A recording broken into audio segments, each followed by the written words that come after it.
Nombre, Adrián López Sí, sí, Adrián López. García. Sí. Bueno, entonces vamos a empezar por resolver el problema 1. Los problemas de esta lista, la mayoría de ellos son sencillos, ¿sí? Particularmente los de esta página 1. Todos son simples, son de hecho de puro formulazo. Entonces vamos a empezar con este problema número 1. Si me hacen favor de leerlo.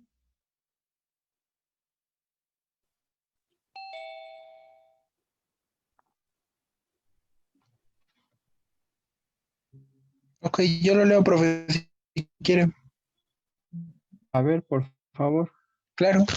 Dice, una línea de transmisión tiene un factor de disipación de 5 por 10 a la menos 4.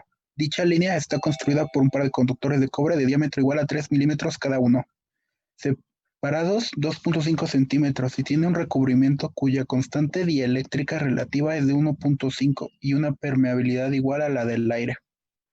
La conductividad del cobre es de 5.8 por 10 a la 7 micro MHOs. Eso es MHOs el sobre metro. ohms a la menos 1, el Ok, MHO. ¿Sí? sí, O sea, ok, eso en realidad tiene unidades de 1 sobre el producto de ohm por metro. ok.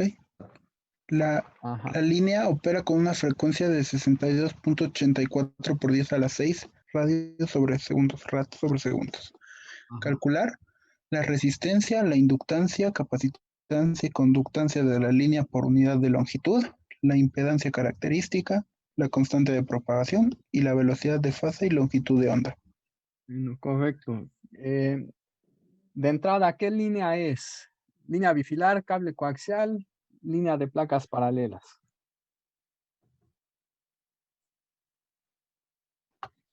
¿Cuál de las Mm, tres es este tipo de línea del problema 1?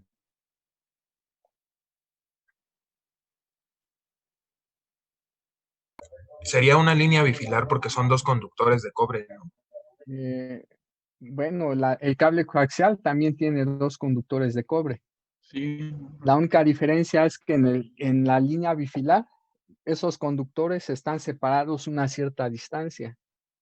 Y en el cable coaxial, los dos conductores son cilíndricos y además son coaxiales. De hecho, por eso se llama coaxial.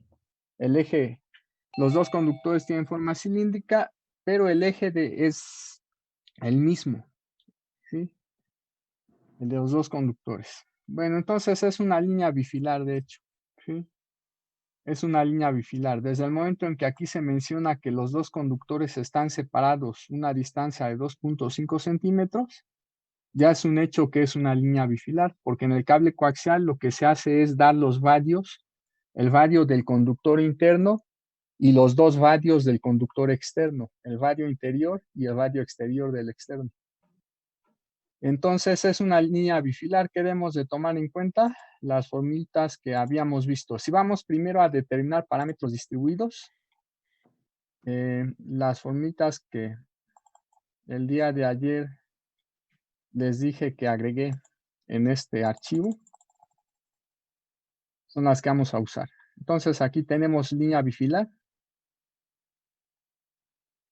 Lo primero que debemos de tomar en cuenta es la profundidad de penetración. Es lo primero que vamos a calcular, ¿sí? Ya les había dicho que el factor de pérdidas, factor de disipación y tangente de pérdidas es lo mismo, ¿sí? Entonces aquí está la línea bifilar, tenemos los dos conductores, son de radio A. La conductividad del conductor es sigma sub C, el dieléctrico que envuelve esos conductores tiene estos parámetros. La distancia entre los dos conductores es D y las fórmulas para obtener los parámetros distribuidos para baja frecuencia son las de esta primera columna y para alta frecuencia son las de aquí. Aquí entre paréntesis menciono cuál es el criterio para decir cuándo estamos a baja frecuencia. Una vez que hallemos la delta, si la delta es aproximadamente A, del orden de A, o bien si la delta es mayor que A, entonces estamos trabajando a baja frecuencia. Pero si la A es mayor o igual que 10 veces delta, entonces estaremos trabajando a alta frecuencia. Lo primero que debemos de identificar es, de acuerdo a la frecuencia de operación, si se está trabajando a alta o a baja. Y ya dependiendo de cuál de las dos, pues las fórmulas que utilizaremos. ¿Sí? Entonces, de entrada, pues hay que hallar primero la profundidad de penetración. Eso es raíz cuadrada de 2 omega mu por sigma. Entonces, yo creo que voy a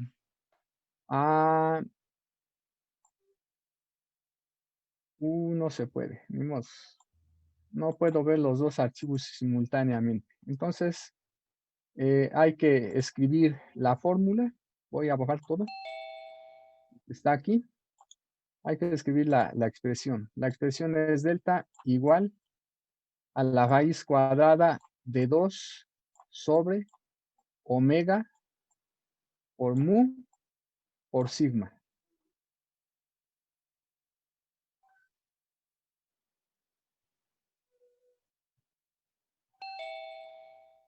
Entonces, ahí está. Hay que sustituir, por favor, ahí la frecuencia de operación. La mu es la del vacío, ¿sí? Y la conductividad. Si ustedes sustituyen en esa fórmula, ¿cuánto les da delta?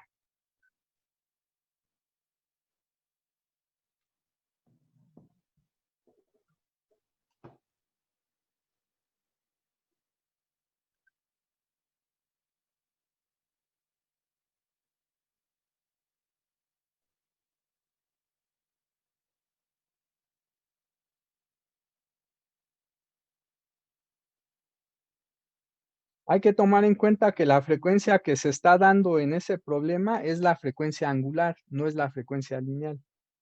Es la omega la que se da.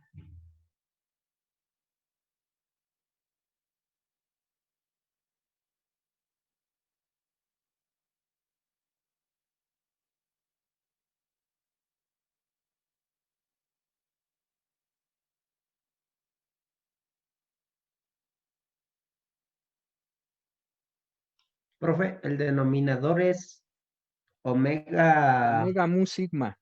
Ok.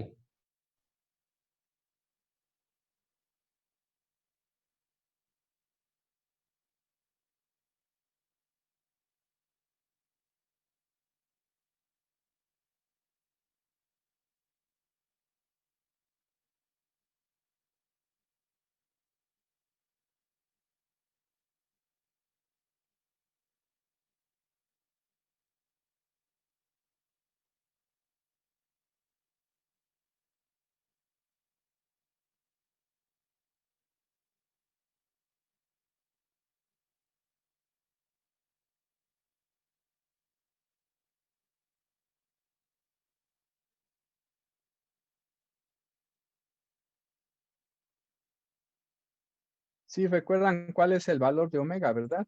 Perdón, de mu. La mu del vacío es 4pi por 10 a la menos 7. Ok.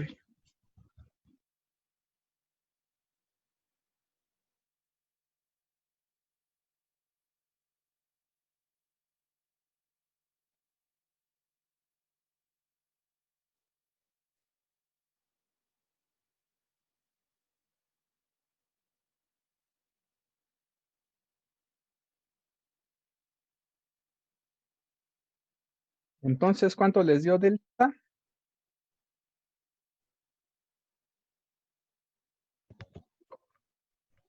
3.94 por 10 a la 10. No. Mm,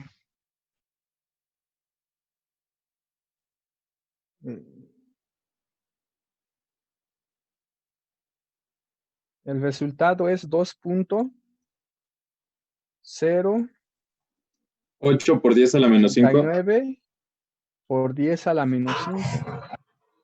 Disculpa, profesor, ¿podrías repetir los valores que hay que sustituir en la fórmula?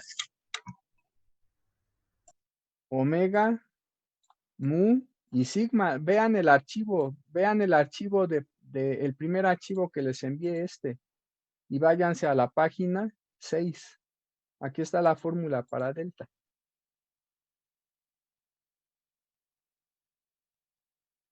Ajá.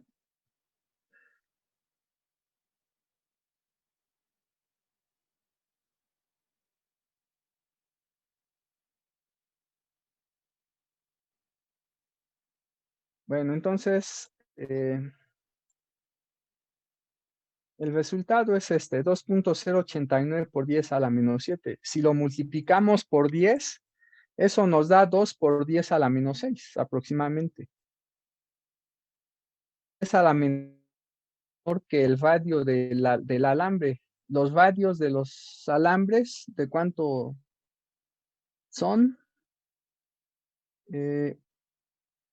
El diámetro de los alambres es de 3 milímetros, por lo tanto, su radio es de 1.5 milímetros, o sea, 1.5 por 10 a la menos 3 metros. 1.5 por 10 a la menos 3 metros es de hecho mayor que 10 veces delta. ¿Están de acuerdo?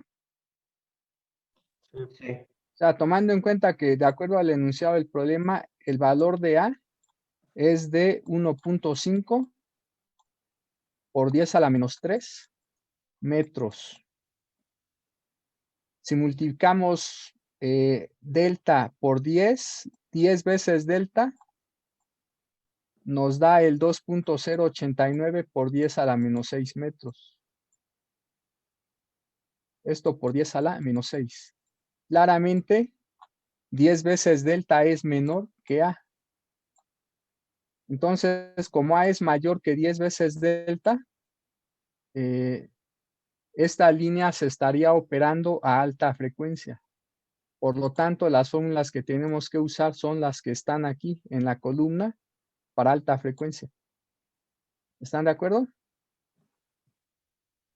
Bueno, entonces, ¿qué tienen que hacer ahora? Pues simplemente el valor de delta se va a ocupar, ¿sí? Entonces hay que tenerlo anotado o hay que guardarlo en la memoria de la calculadora. Ya les había dicho que preferentemente bajen una aplicación.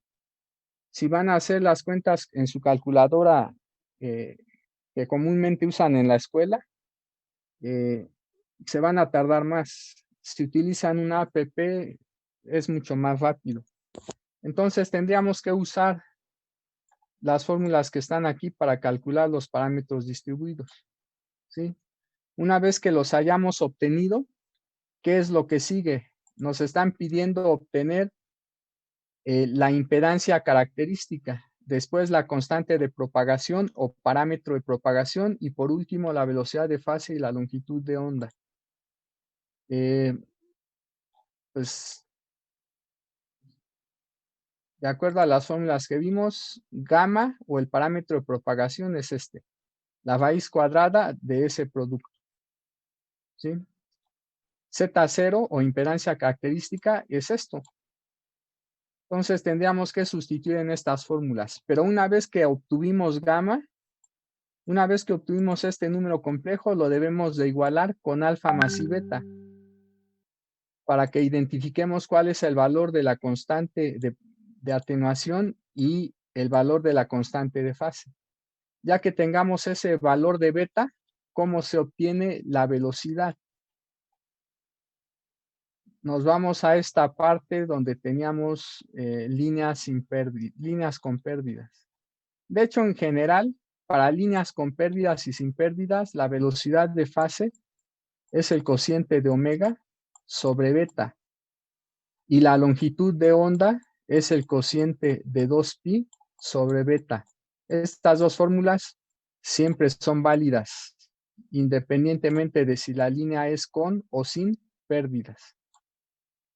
¿Sí? Entonces, si se dan cuenta, el problema es tal cual, de una mera sustitución, de identificar las fórmulas a utilizar y sustituir. No tiene nada digamos, de complicado. Entonces, ¿qué les parece si mejor continuamos? Ya saben qué deben de hacer. Continuamos con el siguiente problema. y este problema lo hacen con calma ahí en su casa y ya la próxima clase comparamos resultados. ¿O Ok. lo quieren hacer ahorita? ¿Haces? Creo que la próxima clase es mejor. Sí, Sí, profe. sí, yo Sí. pienso igual. O sea, lo hacen en su casa y ya nada más vemos los resultados la próxima clase. Sí. De los resultados. yo Sí, espero porque son que esos de sí. incluir. ¿Mande? Ujú. No escuché. Que sí, que sea la siguiente clase. Perfecto. Van a entonces a tener varios ejercicios de tarea para que ya la próxima clase veamos la solución. Vamos a pasar al siguiente problema que es parecido a este. Vamos a pasar al problema número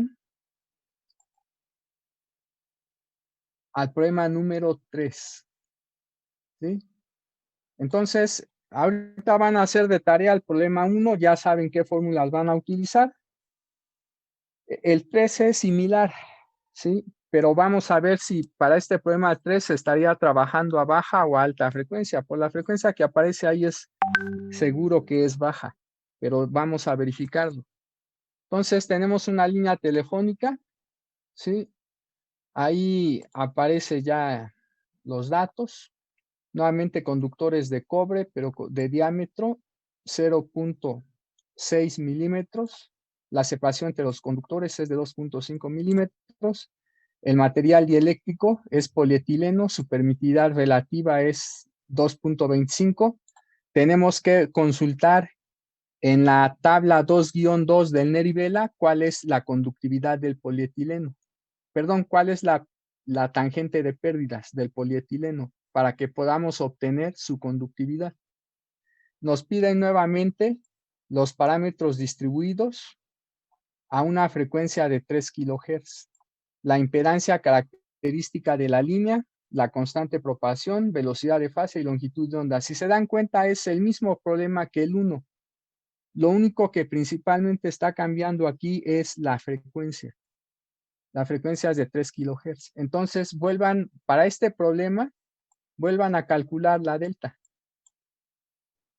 Consideren nuevamente que como los conductores son de cobre, la conductividad de cuánto era, de 5.8 por 10 a la 7 MHO sobre metro.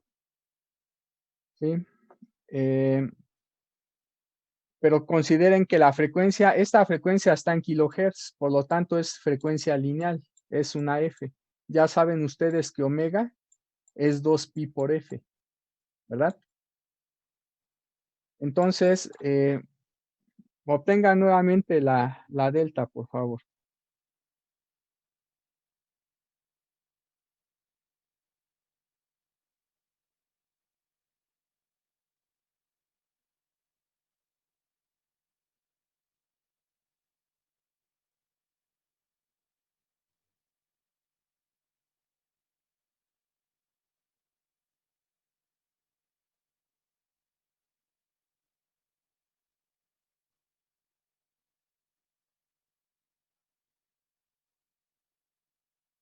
¿Cuánto les dio?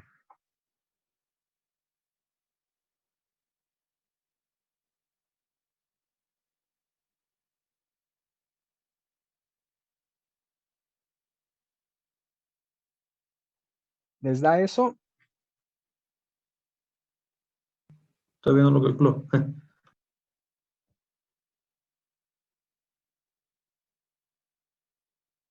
Por 10 a la menos 3 metros. Pero ¿cuánto vale el radio? Si el diámetro de los conductores es de 0.6, el radio es de 0.3. Entonces A sería 0.3 por 10 bueno, 0.3 milímetros. Entonces tenemos que delta, están de acuerdo que es mayor que A. Si nos vamos nuevamente a las fórmulas de los parámetros distribuidos.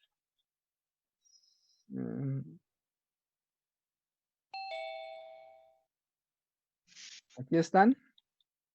Cuando la delta es del orden de A o la delta es mayor que A, estamos trabajando a baja frecuencia. Entonces, aquí se cumple que la delta es mayor que A. Por lo tanto, en el problema 3, esa línea bifilar se está operando a baja frecuencia.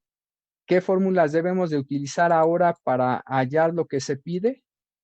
Pues debemos de utilizar las que están aquí. ¿Están de acuerdo? Esto es para el problema 3.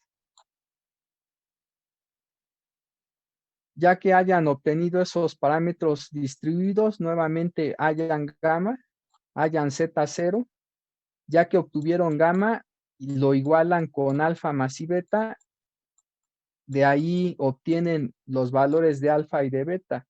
Ya que tengan el valor de beta, nuevamente hayan velocidad de fase, que es omega entre beta, y hayan lambda, que es 2pi, dividido entre ¿qué? Entre beta. Y eso es todo. ¿Sí?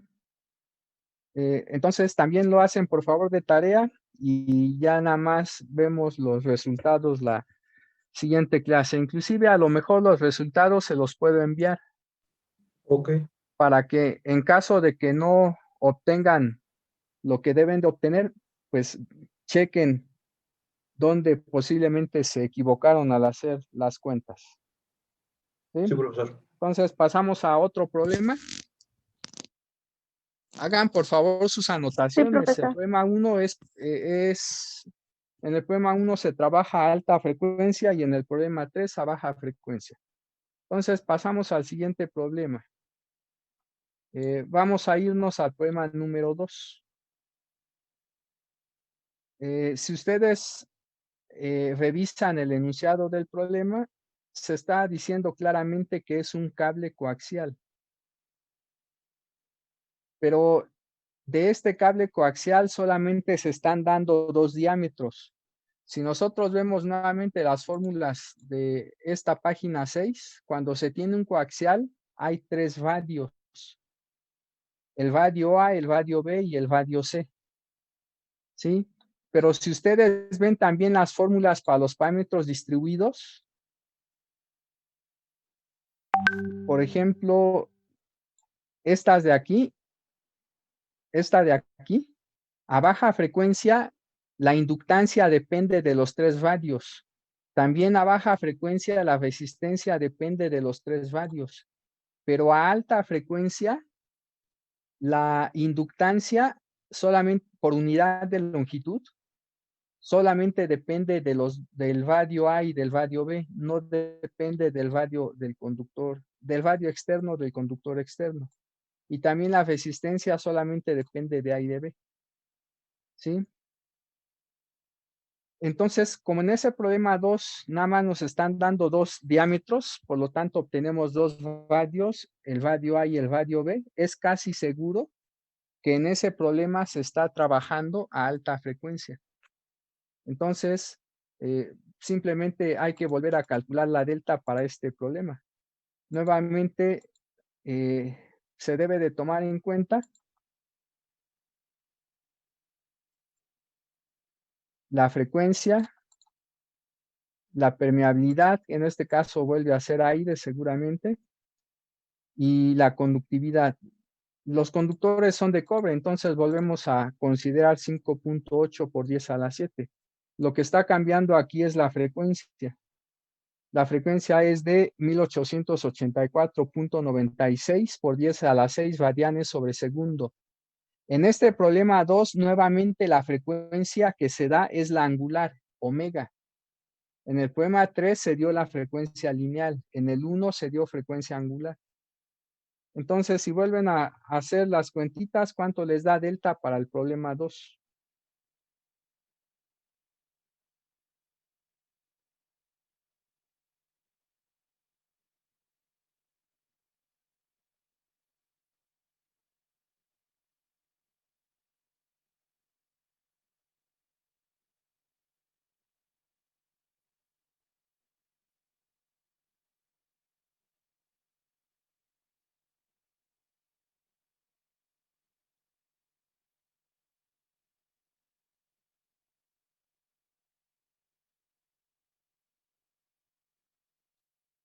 Les da 3.815 por 10 a la menos 6, ¿verdad? En este problema 2 delta, parece que es Sí, sí, de eso. 3.815 por 10 a la menos 6. Pero si tomamos en cuenta el radio A, este diámetro están de acuerdo que es menor que este. Si dividimos este diámetro entre 2, obtenemos 0.75 milímetros. Este sería el valor de A. El valor del radio B se obtiene cuando este diámetro lo dividimos entre 2, o sea, sería 2.25 milímetros. Cuando se ve el criterio para alta o baja frecuencia, se usa este radio. ¿Qué pasa nuevamente si multiplicamos delta por 10? 10 veces delta nos va a dar 3.815 por 10 a la menos 5. Y claramente este número es de hecho menor que ¿quién? Es menor que A. Entonces, como A es mayor que 10 veces delta, pues claramente, de acuerdo a lo que tenemos aquí, se cumple esta condición y por lo tanto ese cable coaxial se está operando a alta frecuencia. Las fórmulas que tenemos que usar ahora para los parámetros distribuidos son las que están aquí. Y se vuelve a hacer lo mismo, se halla la gamma, la z sub 0, la velocidad y seguramente la longitud de onda. A ver, veamos. Vuelve a pedir lo mismo. Como les dije, estos problemas de la primera página son de sustitución directa y pues prácticamente se pide lo mismo en la mayoría de estos problemas. Después nos podríamos pasar, por ejemplo, al problema 4. Nuevamente tenemos un coaxial. ¿Sí? El conductor interno, aquí se menciona que tiene un radio de 1.5 milímetros. Esto sería el valor de A. El externo de 4.8, este sería el valor de B.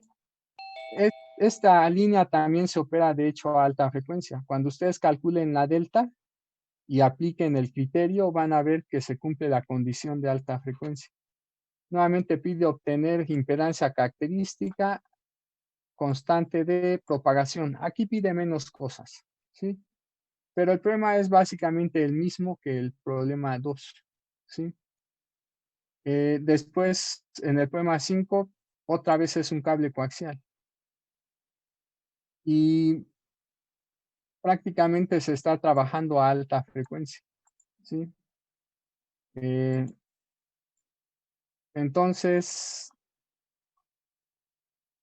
pues las fórmulas que van a volver a usar aquí es casi seguro que son las de alta frecuencia para el coaxial. Y volverían a obtener nuevamente lo mismo que se pide en los problemas 1 y 2 y 3, ¿sí? Entonces, ¿qué les parece si resuelven estos 5 problemas de tarea? Si están de acuerdo que solamente son sustituciones directas, ¿verdad? Sí, Les voy profesor. a enviar a más tardar el día de mañana las respuestas de cada uno de estos ejercicios. Entonces, nos vamos a pasar, si ustedes me permiten, al problema número 6. ¿Sí? Ok. Sí, profesor. Parece que el problema Profesor. número 6, ¿sí? ¿Iban a preguntar algo o a comentar? No, bueno. El problema número 6 parece que es similar porque aquí nos dan la frecuencia de operación de una línea bifilar, pero ya nos dan los parámetros distribuidos. Ya no tenemos que calcular estos, ya son dados. ¿Qué nos piden obtener? Bueno, nos dicen que esa línea está conectada a un equipo receptor cuya impedancia es de 600 ohms. ¿Eso qué quiere decir?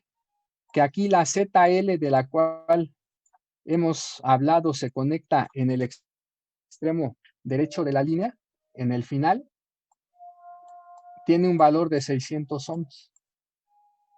¿Sí? ¿Qué nos piden obtener? Nos piden obtener Z0. Pues Z0 se obtiene con los 4 parámetros distribuidos. Nuevamente nos piden obtener gamma y de ahí obtener alfa y beta. ¿Sí? Pero ahora lo que nos piden después de esto es el coeficiente de reflexión y la relación de onda estacionaria. Bueno, que ya habíamos visto que el coeficiente de reflexión en la carga es gamma sub L. ¿A qué es igual gamma sub L? Al cociente de ZL menos Z0 dividido entre ¿qué? Entre ZL más Z0. Entonces, con esos 4 parámetros distribuidos obtienen la impedancia característica. Después sustituyen en esta fórmula para obtener el coeficiente de reflexión en la carga o en el extremo final de la línea. ¿Sí? Únicamente lo que nos falta es obtener la ROE. Por el momento les voy a dar nada más la fórmula y ya después les mencionaré con qué está relacionada la ROE. ¿Sí?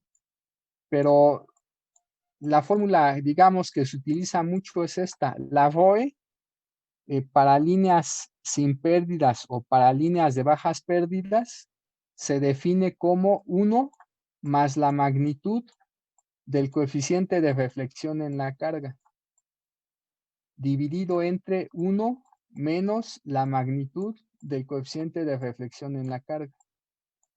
Entonces, una vez que ya obtengamos gamma L, sustituimos en esta fórmula para la ROE y ya tendremos la razón de onda estacionaria. ¿Sí?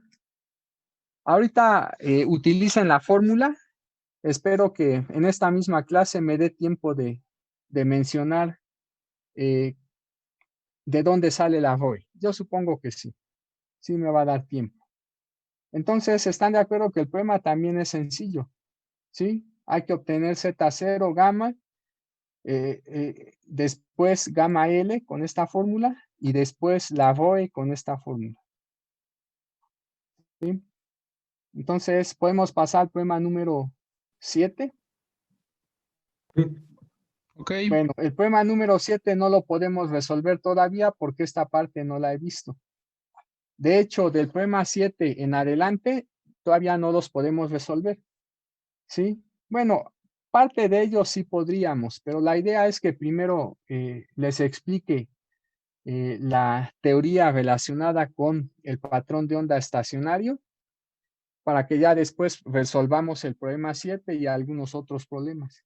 Entonces, de esta lista, de esta guía L o de esta lista de problemas guía L, de tarea, por favor, hay que hacer los 6 problemas del 1 al 6.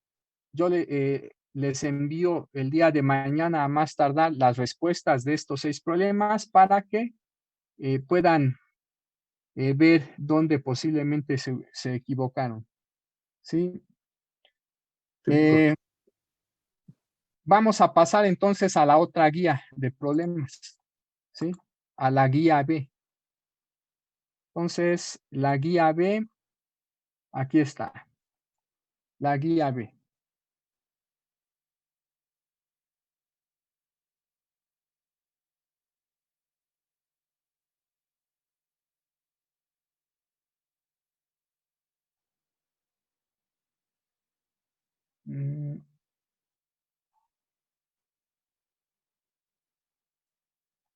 Bueno, ahí está entonces la guía B. Problema número 1. Pues si se dan cuenta, otra vez es similar al problema 6. Solamente el inciso B no lo es. Nos dan los 4 parámetros distribuidos. Nos dan la frecuencia de operación, que también es la omega. Nos piden obtener gamma, Z0, la alfa, la beta y lambda. Aquí también pudieron haber pedido velocidad, pero bueno, no la piden. ¿Están de acuerdo que es el mismo problema que el 6? Salvo el inciso B. ¿Sí? Salvo el inciso B. El inciso B es un problema nuevo. Nos dicen que si la onda de voltaje recorre 20 metros a través de la línea de transmisión, ¿qué porcentaje de la amplitud de la onda original va a permanecer y por cuántos grados se desplaza de su fase inicial. Entonces, para que podamos resolver el problema del inciso B, ya debimos de haber obtenido, pues, de entrada lo que tenemos en el A, ¿sí? Pero me voy a concentrar en el B, porque ese, como dije, es un problema nuevo. ¿Qué debemos de tomar en cuenta? Nos están hablando de una onda de voltaje. Por lo tanto, lo primero que deberíamos de considerar es la formulita para el fasor voltaje a lo largo de la línea. Si nosotros nos vamos a las notas, vimos varias fórmulas para el fasor voltaje, pero la que interesa es de las últimas. Esta no, porque aquí solamente se hallan los voltajes en la entrada y la salida de la línea. Pero si nosotros revisamos,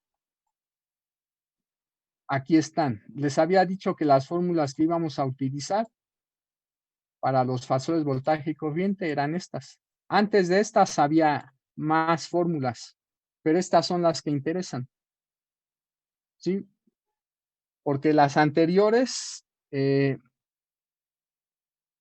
las anteriores había constantes que todavía no se habían determinado. Aquí ya se determinaron todas excepto B0, pero ya habíamos dicho que B0 se obtiene cuando sabemos cuáles son las características del generador que se conectó a la línea de transmisión. Entonces vamos a considerar esta expresión para el fasor voltaje, ¿sí? Vamos a considerar esta expresión. Pero ya les había dicho que este fasor voltaje es la suma de dos fasores. Un voltaje asociado a la onda incidente, a la onda que se propaga a la derecha de la línea, y un voltaje asociado a la onda que se va a reflejar en la carga cuando no hay adaptación. Si la línea no está adaptada, gamma L es distinta de 0, porque ZL es distinta de Z0. Pero si la línea está adaptada, gamma sub L vale 0, porque ZL es igual a Z sub 0.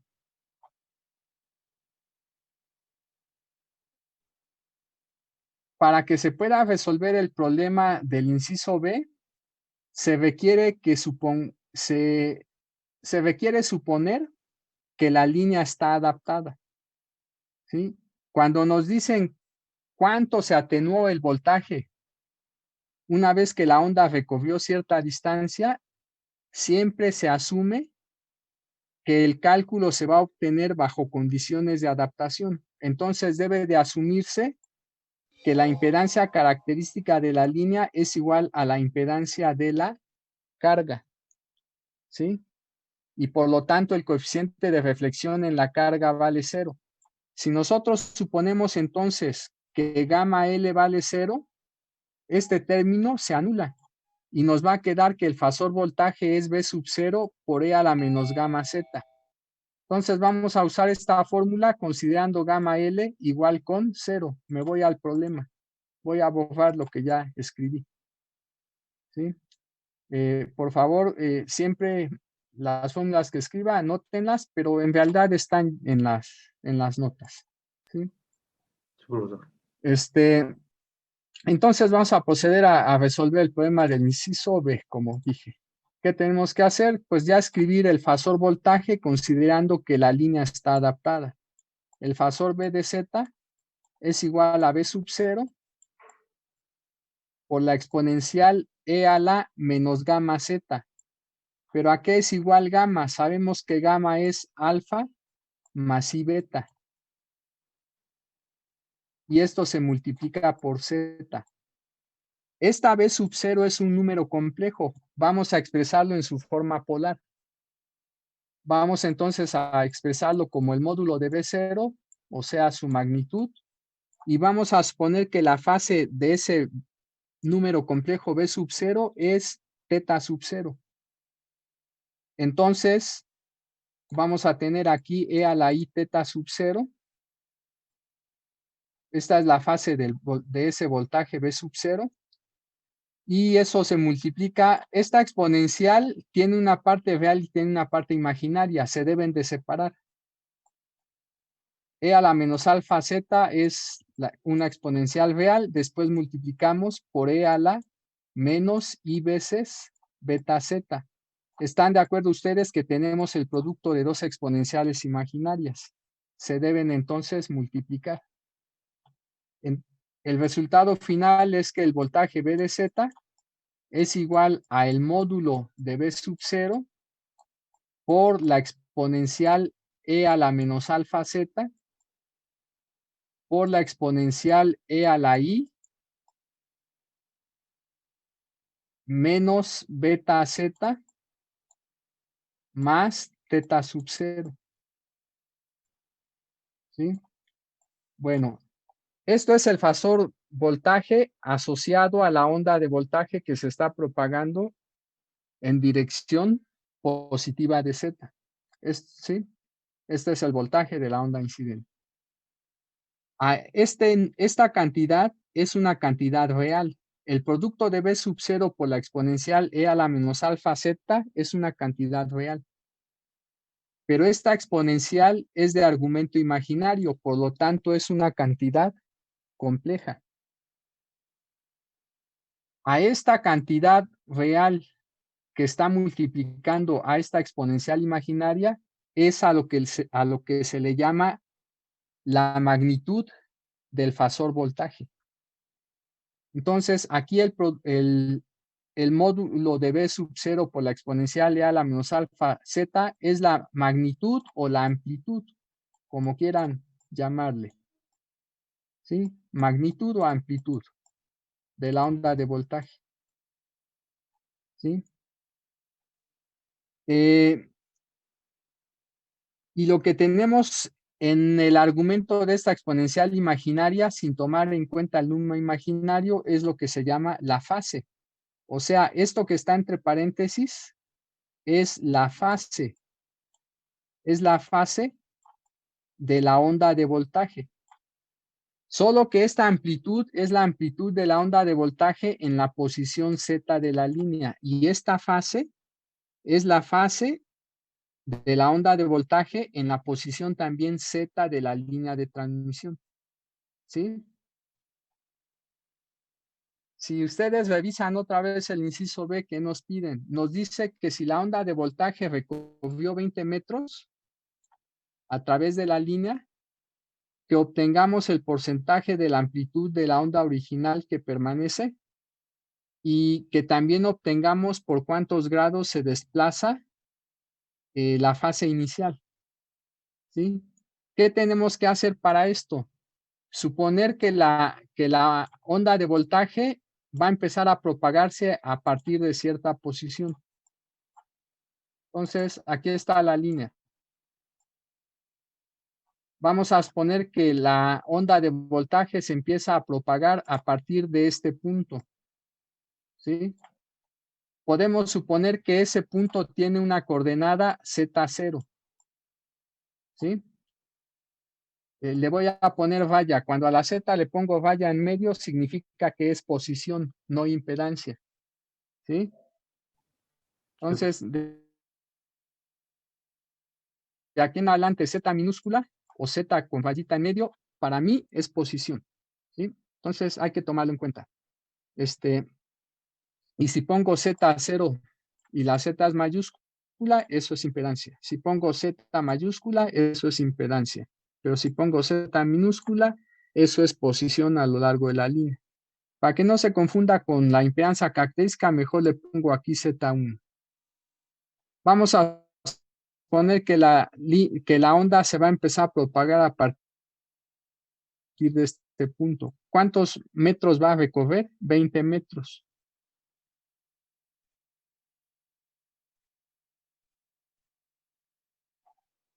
Si la distancia que hay de esta posición a otros posiciones,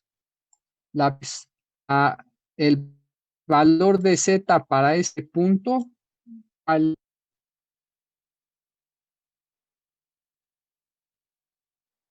la Z1 es negativa. Recuerden que las Z siempre son negativas.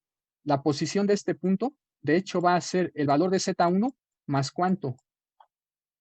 Más 20 metros. Porque si ustedes toman la diferencia de esta Z, esta sería una Z2. Z2 es la suma de Z1 más 20. Si ustedes toman la diferencia de Z2 menos Z1, eso debe de dar la distancia que hay entre los dos puntos. Y de hecho, Z1 más 20 menos Z1 me da 20. Por lo tanto, esta segunda posición es Z1 más 20. ¿Qué tenemos que hacer? Este fasor voltaje lo vamos a evaluar primero en la posición Z1, es la posición inicial, y después lo vamos a evaluar en la posición Z2, que es la posición final. Hay que hacerlo. Si hago esa evaluación, ¿qué se obtiene? Se obtiene que B evaluado en Z1 es igual a el módulo de B sub 0 por la exponencial E a la menos alfa por Z1, ¿sí?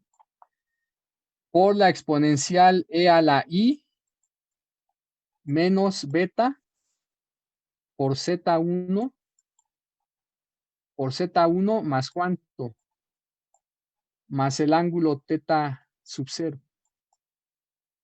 ¿Qué tenemos que hacer después? Evaluar el fasor voltaje, pero en la posición Z2. Ya se ve todo muy amontonado, voy a borrar, ¿sí?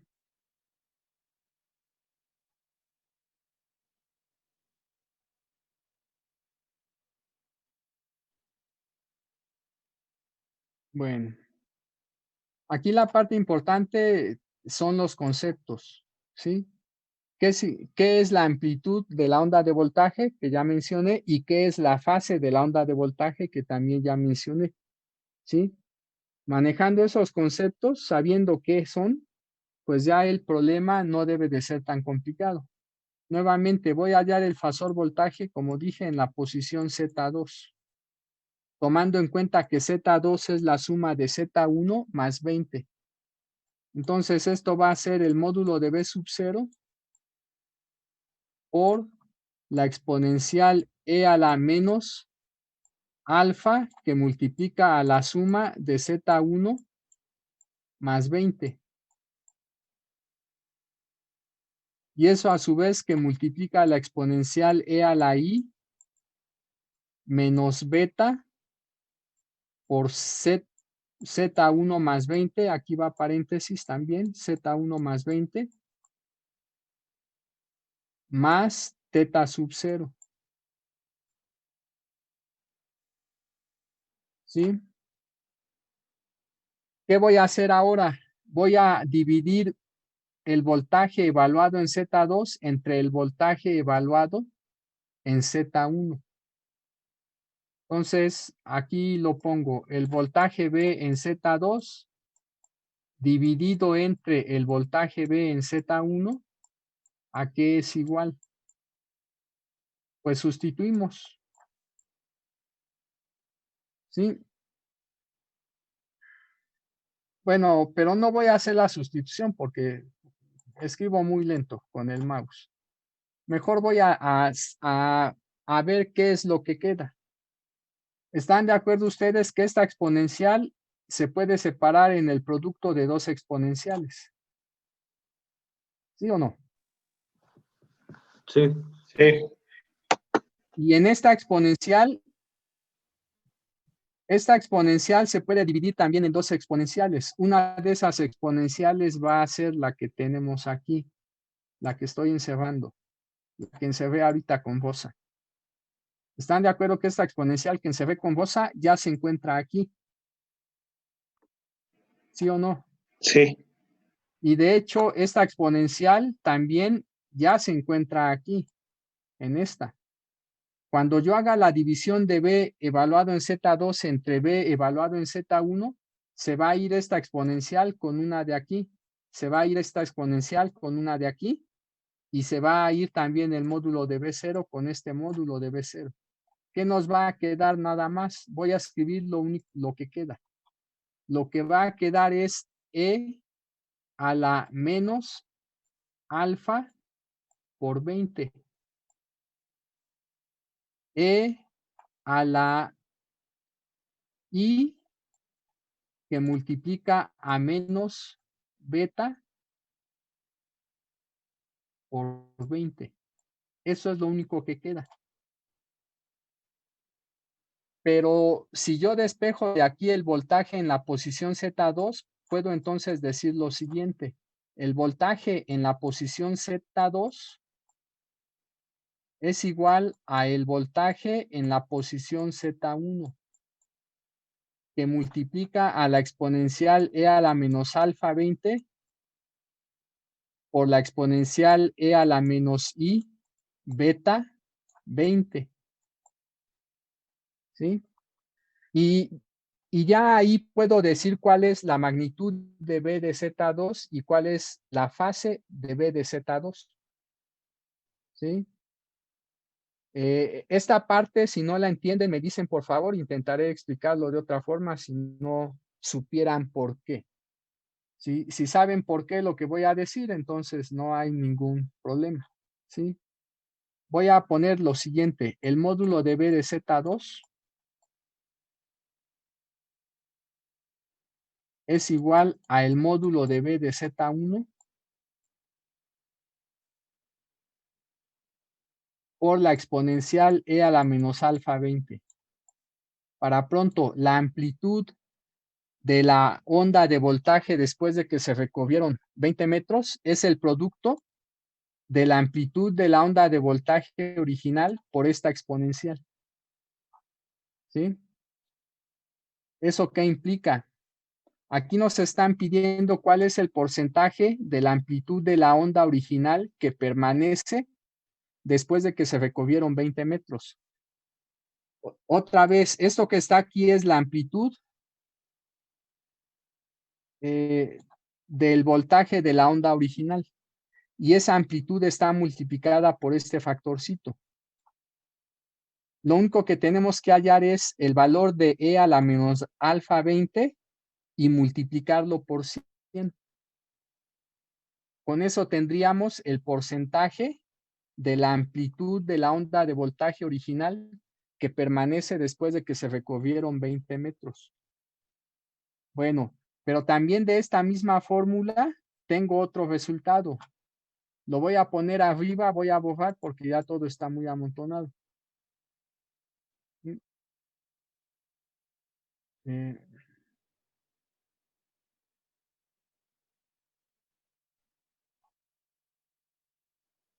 Iba a comprar una tableta digitalizadora, pero como el semestre pasado no me pagaron 6 horas, ya no la voy a comprar.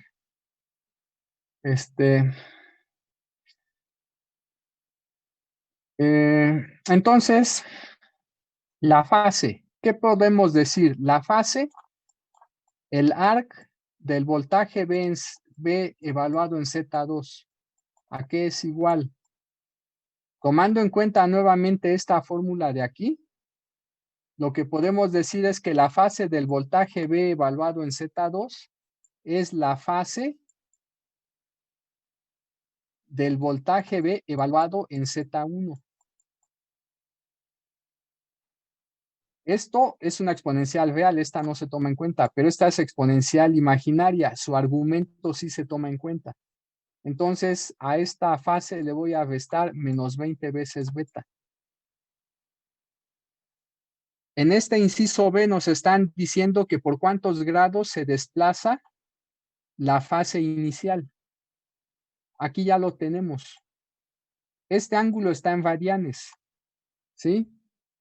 De hecho, aquí podemos tomar la fase de B en Z2 menos la fase de B en Z1, que nos va a dar menos 20 veces beta. Una vez que obtengan el producto de menos 20 veces beta, esto que está aquí estaría dado en radianes. ¿Qué tienen que hacer? Pasarlo a grados. ¿Sí? Entonces, la respuesta para los grados que se desplaza a la fase inicial, ¿sí? Sería simplemente 20 veces beta multiplicado por 180 entre pi. Esa es la respuesta para la segunda parte del inciso B. 20 veces beta multiplicado por 180 entre pi. Con este factor 180 entre pi estamos convirtiendo el ángulo en radianes ¿a qué? A grados. ¿Sí? Bueno, y como dije, esta exponencial e a la menos alfa por 20 se obtiene el numerito, se multiplica por 100 y eso sería el porcentaje de la onda original que permanece, el porcentaje de la amplitud de la onda original que permanece después de que se recorrieron 20 metros. Esas son básicamente las respuestas para este inciso B. ¿No tienen dudas entonces sobre el por qué el módulo de B evaluado en Z2 es lo que aquí escribí y el por qué la fase del voltaje evaluado en Z2 es también lo que aquí escribí? O sea, sí lo entienden. ¿Sí entienden por qué escribí esas fórmulas? Sí, profesor. Correcto. Entonces, pasamos al problema número 2. También este problema, por favor, a terminar. También son numeritos. Igual, les voy a enviar la respuesta también. ¿Sí? Entonces, la mayoría de estos problemas son de sustitución directa. Posteriormente les voy a enviar otra guía en el que los problemas ya, aunque no son difíciles, sí requieren establecer más relaciones entre fórmulas, ¿sí? O entre datos. Entonces vamos a pasar, el problema 2 ya lo podíamos resolver, pero todavía no lo vamos a resolver. Podríamos resolver el problema 3. ¿Qué se les ocurre hacer para resolver el problema 3? Tomen en cuenta las fórmulas que hemos visto.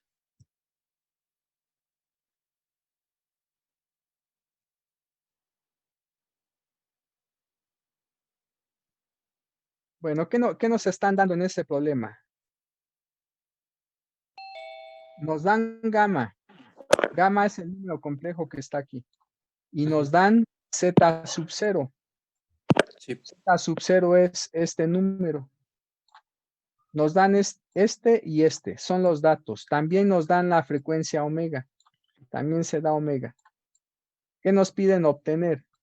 L, C, R y G. Bueno, me voy a ir a las notas porque para que lo vean rápido y no perdamos mucho tiempo en un problema que en realidad es muy simple. Voy a borrar otra vez lo que está ahí. Aquí está la fórmula para gamma. Y aquí está la fórmula para Z0. ¿Qué pasa si multiplico gamma por Z sub 0? ¿Cuál es el resultado del producto? Díganme, por favor. Multipliquen esta raíz por esta raíz. ¿Cuál es el resultado final? Bueno, espero que lo vean. El resultado final es R más I omega L. ¿Están de acuerdo? Sí, sí, profesor. ¿Sí? Después, ¿qué vamos a hacer? Podemos dividir, por ejemplo, gamma entre Z sub 0. ¿Están ustedes de acuerdo que ahora el resultado es G más I omega por C? ¿Es cierto o es falso? Sí, es cierto. Sí, ¿verdad? ¿Qué tenemos que hacer? Como nos dan gamma y Z sub 0, este número ya lo conocemos, nos da un complejo. Ese complejo se iguala con este otro. Al igualar partes real e imaginaria de esos dos números complejos, pues ya se obtiene el valor de R y se obtiene el valor de ¿quién? De L, una vez que se despeje L. E igualmente, como esto es un numerito, se iguala nuevamente con este otro número complejo, de ahí se obtiene el valor de G y el valor de omega por C. Ya que tengamos el valor de omega por C, se despeja C y listo, ya obtuvimos los 4 parámetros distribuidos. Entonces, están de acuerdo que el problema también es sencillo, no tiene ninguna dificultad. Obviamente, es sencillo porque ya les dije, a veces cuesta un poco ver qué fórmulas vamos a utilizar, pero eso lo van a ir adquiriendo en la medida en que se familiaricen con las fórmulas que hasta el momento hemos visto sobre este tipo de líneas de transmisión, ¿sí? Entonces, también lo resuelven el problema 3. Bueno, entonces podríamos pasar a este problema número 4. Este problema 4 también ya lo podemos resolver, porque también es de sustitución directa. Solamente que aquí hace falta un dato, ¿sí? Como hace falta un dato, hay que agregarlo. Van a considerar que el voltaje de ese generador, V sub G, es de 30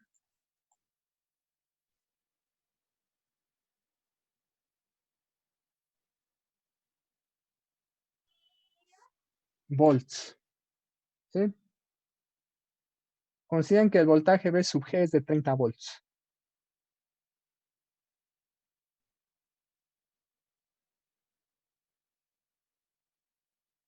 Bueno, tenemos ese sistema. Esto que está aquí es el generador. Esto que está aquí es la línea de transmisión y esta parte es la carga, ¿sí?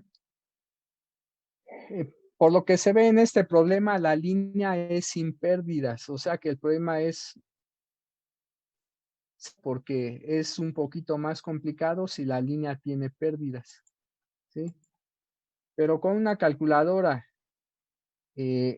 como la que les dije que bajaran o como la que les mencionó uno de sus compañeros, en la que se manejan funciones trigonométricas, exponenciales e hiperbólicas de números complejos.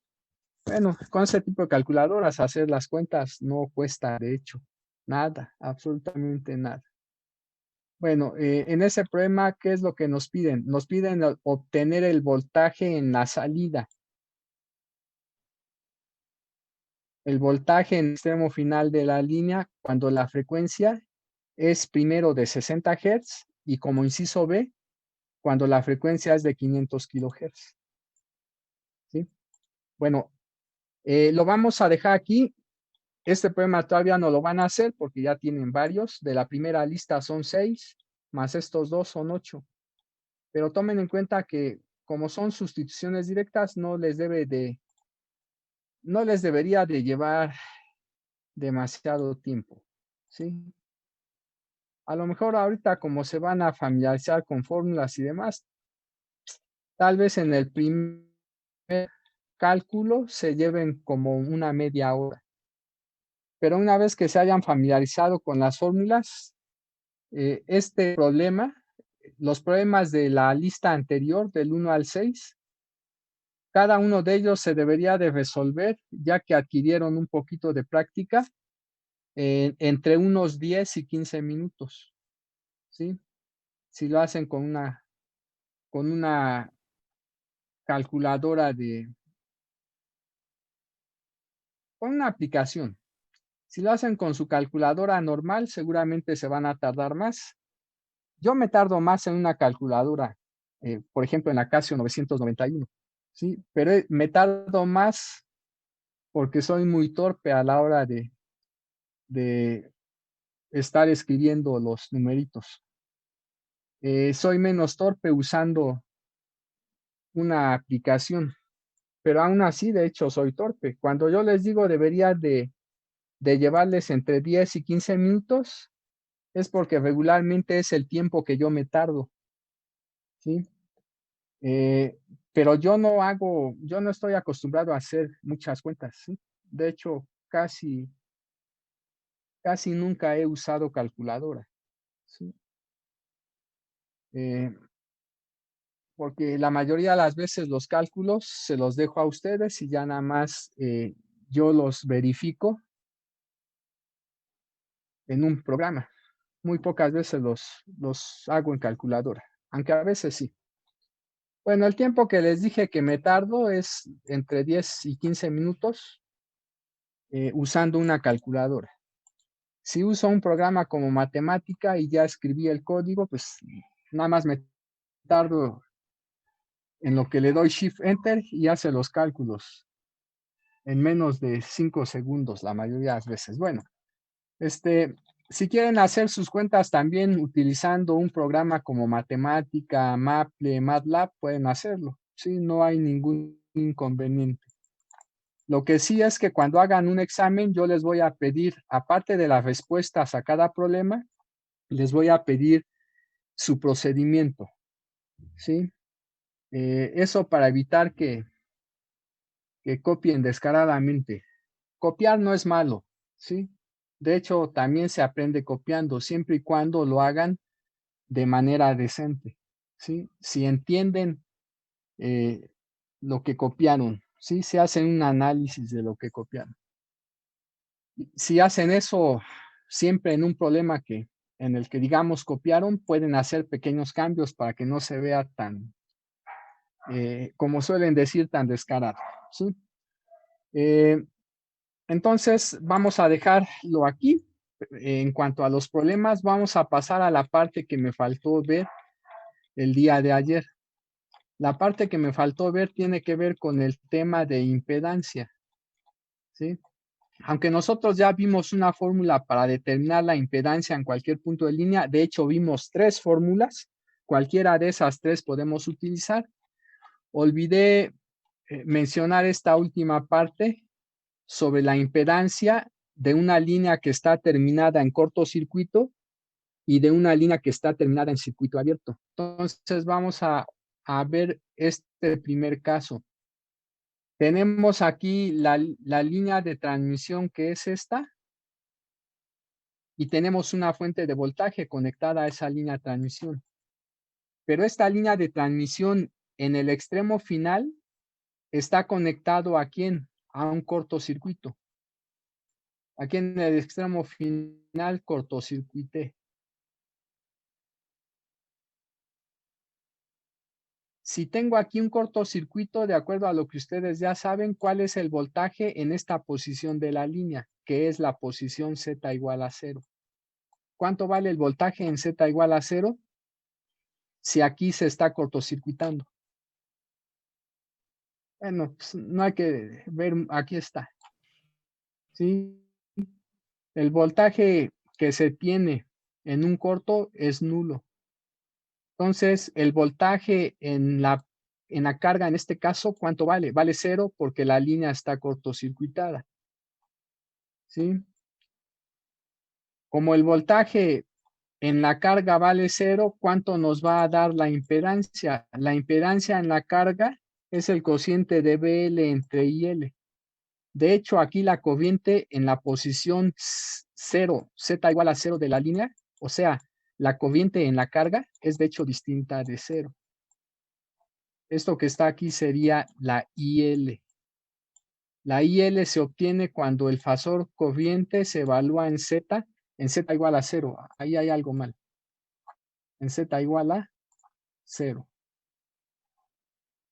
Y cuando tenemos un corto, la corriente va a ser de hecho distinta de 0. ¿Eso qué implica? Si nosotros tomamos la división de BL entre IL, eso nos va a dar 0. El número complejo 0. Eso significa que la impedancia de carga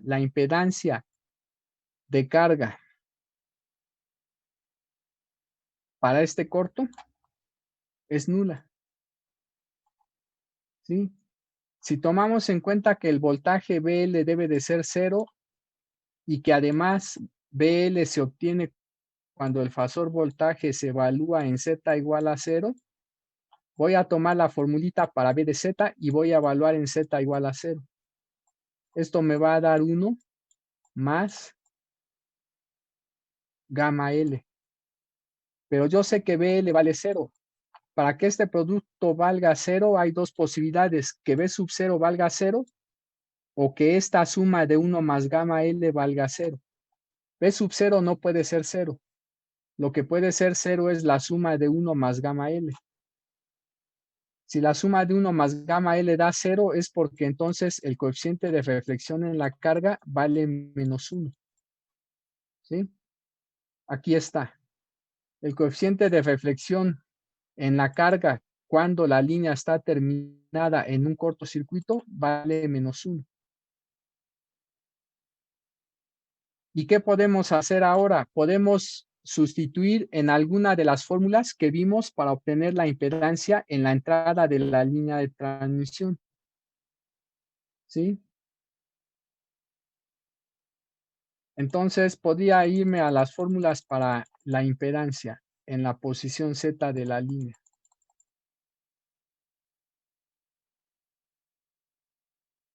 Para la impedancia en la... Bueno, de hecho, para la impedancia en la entrada, porque esa es la que interesa obtener. Aquí ya teníamos algunas formulitas para obtener la impedancia en la entrada de una línea de transmisión. Esta que está aquí es una. Esta que está aquí es otra. Y esta que está aquí es otra. ¿Cuál nos convendría utilizar? La última. Porque la impedancia del cortocircuito, ¿cuánto vale? 0. ZL nos dio 0. Esta Z0 entre esta Z0 se cancelan, queda tangente hiperbólica multiplicando a Z0. Esa es la razón por la cual aquí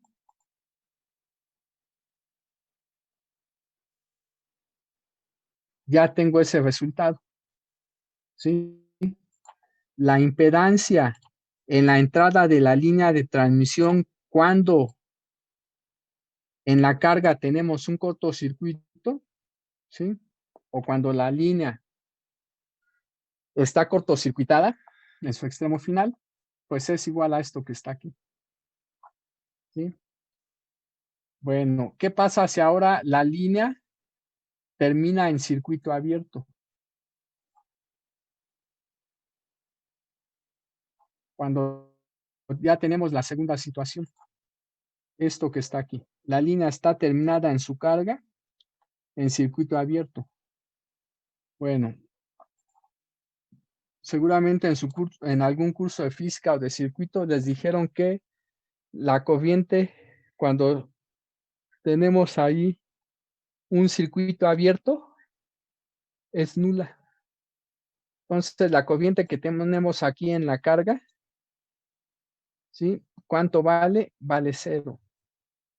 Ahora el voltaje BL va a ser distinto de 0. ¿Sí? El voltaje BL en la carga es distinto de 0. Pero si la corriente vale 0 y el voltaje BL es distinto de 0, este cociente, ¿qué nos va a dar? Nos va a dar infinito. Nos va a dar infinito más menos y veces infinito. O sea, la impedancia de carga es infinita. Comúnmente se dice que la impedancia de un circuito abierto es infinita. De hecho, está indeterminada. Nuevamente, si tomamos en cuenta que la corriente en la carga es 0 y que la corriente en la carga se puede obtener cuando el fasor corriente se evalúa en Z igual a 0, si tomamos en cuenta la formulita para el fasor corriente e igualamos en Z igual a, y evaluamos, perdón, en Z igual a 0, obtenemos lo siguiente. Se obtiene B sub 0 entre Z0 por 1 menos el coeficiente de reflexión en la carga. Pero esto debe de valer 0. Para que eso valga 0, esto que está entre paréntesis debe de dar 0. Para que eso dé 0 se requiere que gamma L valga 1. Aquí ya está. Como gamma L vale 1, vuelvo a sustituir en la formulita para hallar la impedancia de entrada de una línea de transmisión. ¿Sí? Entonces, me vuelvo a ir a la fórmula.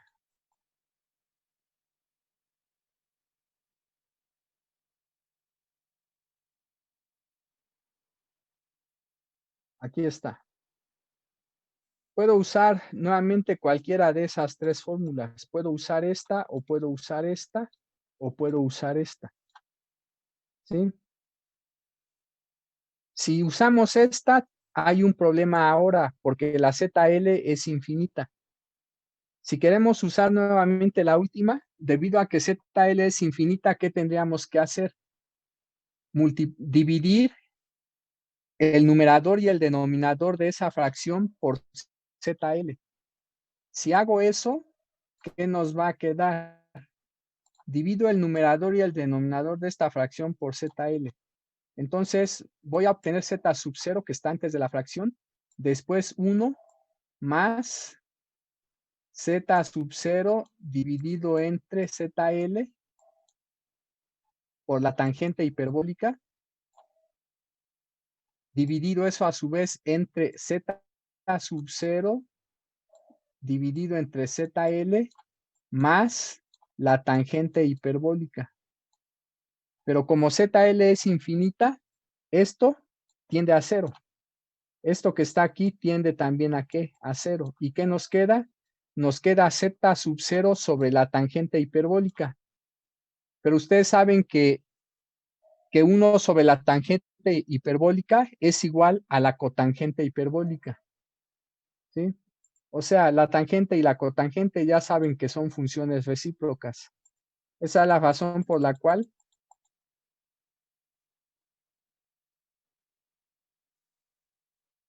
lo que aquí aparece. Voy a borrar otra vez porque ya está muy amontonado.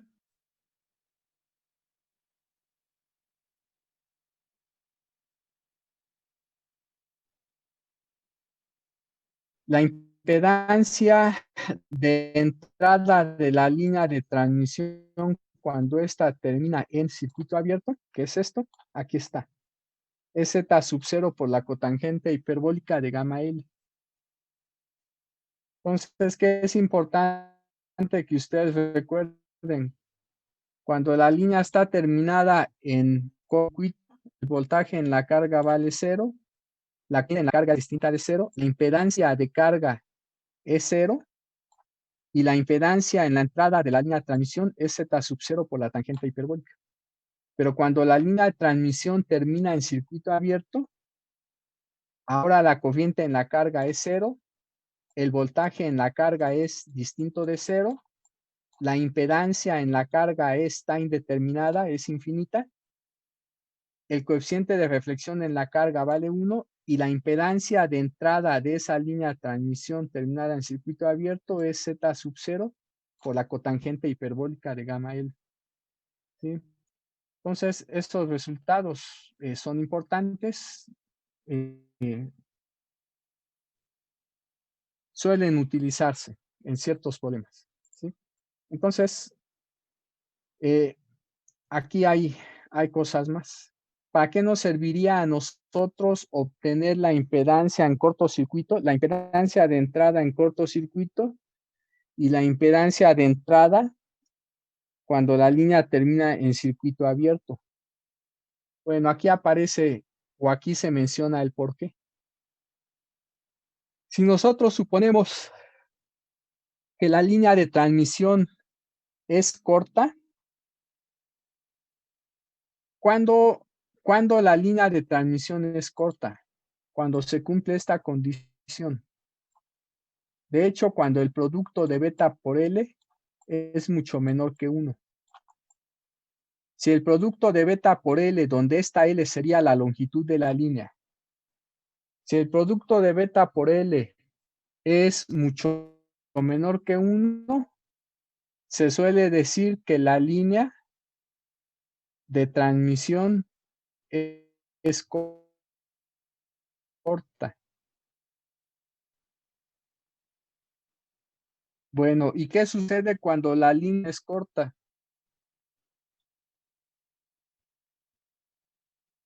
La impedancia de línea cuando termina en corto sí va a ser igual a E más I a L por esta L.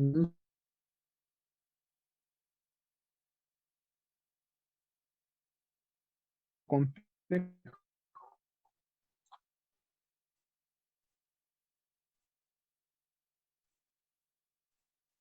¿Sí?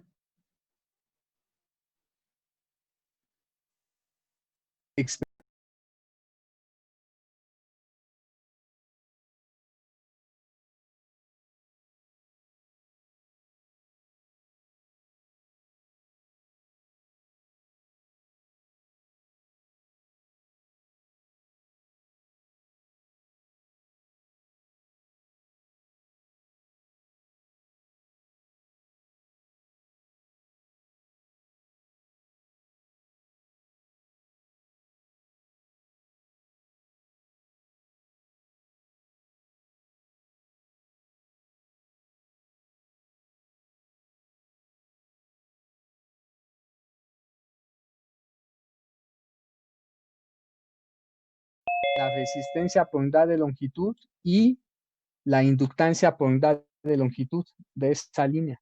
Pero no solo eso, si también experimentalmente medimos la impedancia de entrada de la línea cuando termina en circuito abierto, nuevamente de aquí podría yo despejar G más I omega C. De hecho, tendríamos que G más I omega C, la G más I omega C debe de ser igual a ¿quién? Debe de ser igual a 1 sobre la ZI CA que multiplica a L. Como L y este número se conocen, entonces este número complejo se conoce. Si igualo con esto que está aquí, de ahí se obtiene la conductancia por unidad de longitud y la capacitancia por unidad de longitud. Entonces, con esas dos impedancias en corto, de entrada en corto, de la línea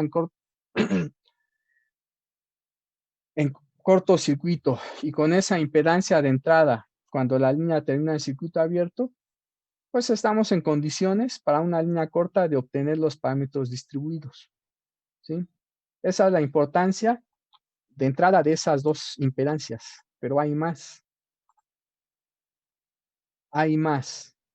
De hecho, podríamos directamente a partir de esas dos impedancias obtener la impedancia característica de la línea de transmisión, porque resulta que la impedancia característica es el producto, perdón, es la raíz cuadrada del producto de esas dos impedancias de entrada, ¿sí? Pero hay más todavía, hay más. Si yo divido estas dos impedancias, el resultado es que la impedancia en la entrada, cuando la línea termina en cortocircuito, dividida entre la impedancia en la entrada, cuando la línea termina en circuito abierto, ese cociente es igual a lo que está aquí. De aquí podríamos despejar la exponencial e a la gamma L, ¿sí? Aquí está parte de ese procedimiento que se tiene que hacer para el despeje. Entonces, lo que nosotros tenemos es que la exponencial e a la 2 veces gamma L debe de ser este número complejo que está aquí, ¿sí? De ahí se obtienen dos fórmulas. De esa última ecuación se obtienen dos fórmulas.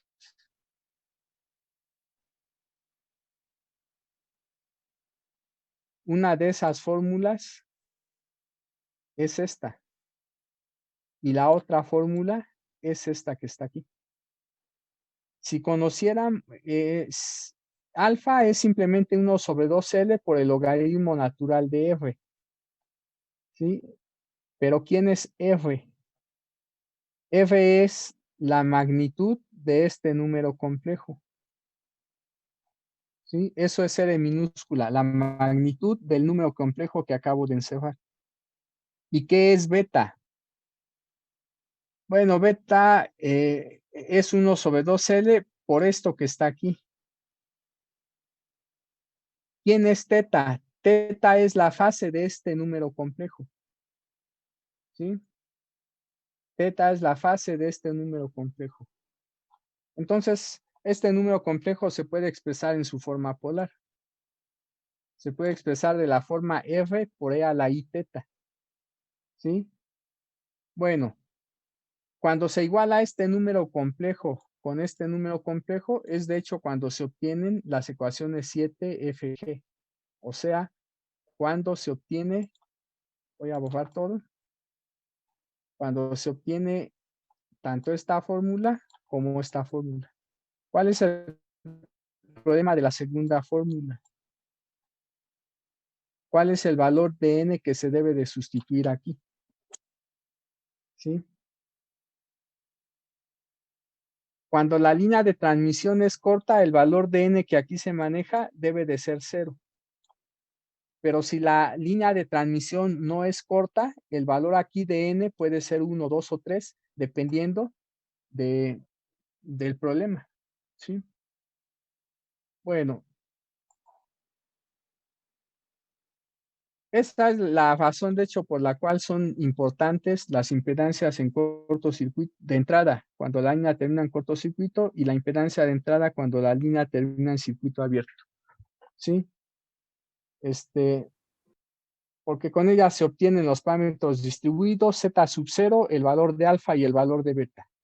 Y esas cantidades se pueden obtener experimentalmente, particularmente utilizando un analizador vectorial de redes, ¿sí? Aunque no es la única forma. Es la forma, digamos, hoy en día más común.